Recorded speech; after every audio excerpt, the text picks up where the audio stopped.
Jethro, the story of Elijah is so amazing. He was all alone, and he stood up against all the prophets of Baal. It's unbelievable how he never lost faith. Yeah, it did seem like Elisha was all alone with this impossible task. But you know what? He never lost his faith in God. Yeah, I hear what you're trying to say, but I'm no Elijah. I can't stand out in a crowd. Yeah, come on, Jethro. No one wants to be looked at differently. You know, we all try our hardest not to be as crazy or kooky as we really are. Ain't that right, Cletus? Cletus?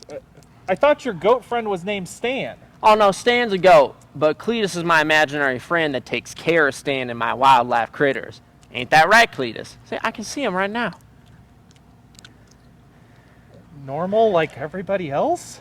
He's a special kind of wonderful, but it makes him happy. Okay. Hey, Jethro, would you guys mind if I stayed here with you? You and Jethro have been so kind to me this whole time, and I just don't know if I can go back and face my so-called friends. You know, Bill, we do like having people up here with us, but it can get real lonely up here, and I think you'd miss the life you have. For sure. Yeah, you're probably right. It's just that my friends don't seem to understand me at all. You know, Stan the goat doesn't seem to understand me neither. Whenever I'm talking to Cletus, Stan the goat just stares at me like I'm talking to thin air. You know, I just don't think he likes Cletus at all. Bill, we all have times where it feels like the whole world's coming in on us and the walls are closing in. Yeah, I just don't know what to do. I can't go back and face my friends, and I can't stay here. Well, maybe you just need to look at this situation differently. Maybe God's using this as an opportunity to teach you and your friends something. What do you mean? Oh, you mean like when I fell down that old mine shaft? Yes, just like that, Jethro, when you fell down that mine. See, he wasn't listening to Mama and Papa so good, and well, then he fell down that mine and got so scared. Well, after that, he started listening a lot better. That's true. I never did listen good. But when I did fall down that old mine shaft, when I was so scared, God told me that everything was going to be okay. That's right. And Jethro started listening. You know, Bill, sometimes real scary stuff happens, but God has a bigger plan. Yeah, I guess you're right. You know, Bill, this situation reminds me of another story from the Bible. Whoo-wee! Another story means another crud muffin. No, I'm good, thanks. Suit yourself. This story comes from 2 Kings chapter 6. The Holy Bible is God's book. Let's open it and see where he tells us of his love. He loves you, and he loves me. Our story tonight is from the book of 2 Kings, chapter 6. And it's a story about an enemy army attacking God's people, the Israelites, and about God knowing what no one else knows. We'll learn that when our enemies seem too strong, fear not. The king of a land called Aram was at war with Israel. He wanted to attack the Israelites, so he gathered his officers to him and told them where to set their soldiers up in a camp.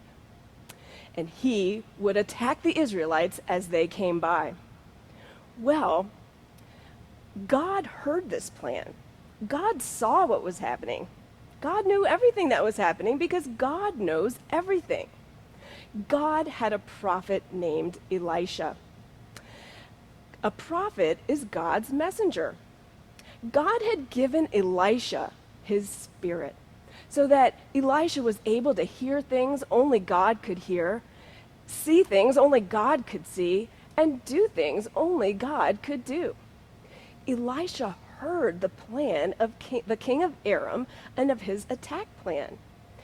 And he went to the king of Israel and told him what the plan was. He said, King of Israel, do not take your army by this certain way, because the king of Aram's army is there waiting to attack you. Well, the king of Israel checked this out to see if it was true. And sure enough, it was. Over and over again, Elisha would give the king of Israel messages, secret messages about what would happen, and over again, they happened to be true. Well, of course they were true, because God gave the message to Elisha, and God knows everything. Well, when the king of Aram's plans failed and he couldn't attack the Israelites, he was furious. He called his officers to him and said, someone in our camp, one of our men, is a spy. He's taking the messages of what we are going to do and taking them to the king of Israel and letting them know. We have to find the spy. But the king's officer said, no, king, no, it's not one of our own men. It is the man of God called Elisha. He hears the secret messages you speak of in your bedroom, and he tells them to the king of Israel. Well, this made the king of Aram angry. He called his men to him and he said, go find Elisha. Go find where he is so we can capture him. So they went out and they searched and they found where Elisha was. And they came back and reported to the king of Aram, we found Elisha. He's in the city of Dothan.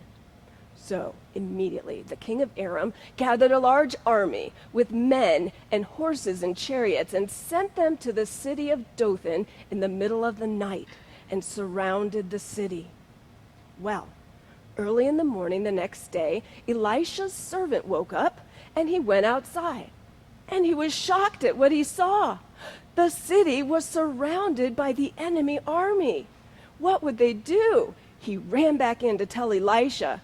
And he said, what will we do? We're surrounded by the enemy. Elisha said to his servant, do not be afraid. When the enemy seems too big, fear not. Elisha was able to see what only God knew. Elisha told his servant, do not be afraid. Those who are with us are more than those who are with them. Elisha's servant must have said, what? Are you seeing what I'm seeing? We're surrounded by the enemy, and it's just you and me. Well, Elisha prayed, Lord, please open the eyes of my servant so he can see. And Elisha went out, and he was able to see what only God knew.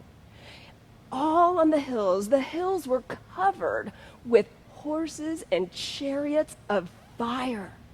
God's army, which was bigger and more powerful than the enemy.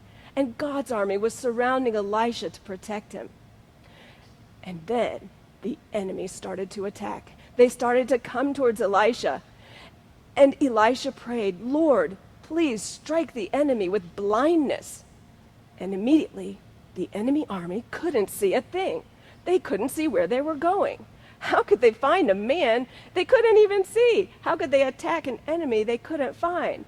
Well, Elisha went up to the enemy army and he said, you're going the wrong way. Follow me and I'll take you to the man you're looking for. You're in the wrong city. Well, the people couldn't see that this was Elisha. They didn't know what to do, so they trusted Elisha. They listened to him and followed him. And Elisha led the enemy army out of Dothan to the city of Samaria, where the king of Israel and his army was. And as they were entering into Samaria, Elisha prayed again, Lord, open up the eyes of the enemy army. And they could see that they had walked right into Samaria, right to the king of Israel and his army. And the king of Israel said to Elisha, what should I do? Should I kill them? Should I kill them? You've brought the enemy right to me. Should I kill them all? But Elisha said, no, do not kill them. Feed them and give them something to drink, and then send them back to their king. So that's what the king of Israel did. He listened to Elisha. He fed the men in the enemy army a great feast and gave them drink and then sent them back to their own king. And they returned never to attack Israel again.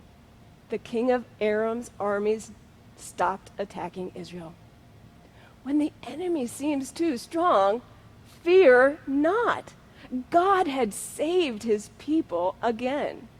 God loved his people and saved Elisha and saved the Israelites. We may not have enemies like an army attacking us, but we have problems. We have struggles that make us afraid. We can remember that God knows what we don't know. He sees what's happening to us. He's with us. He helps us. And he is stronger than our enemies. We know that because God has already defeated our greatest enemies, the devil, sin, and death. When God sent his son Jesus from heaven to earth to become a man and to die on the cross, he crushed the devil. And our sins were forgiven. He crushed sin. And when Jesus walked out of the tomb alive, he crushed death. So, when our enemies seem too strong, fear not. God has already defeated our greatest enemy. He's stronger than our enemies. He knows everything. He's with us. He loves us. He'll help us. And Jesus is our rock.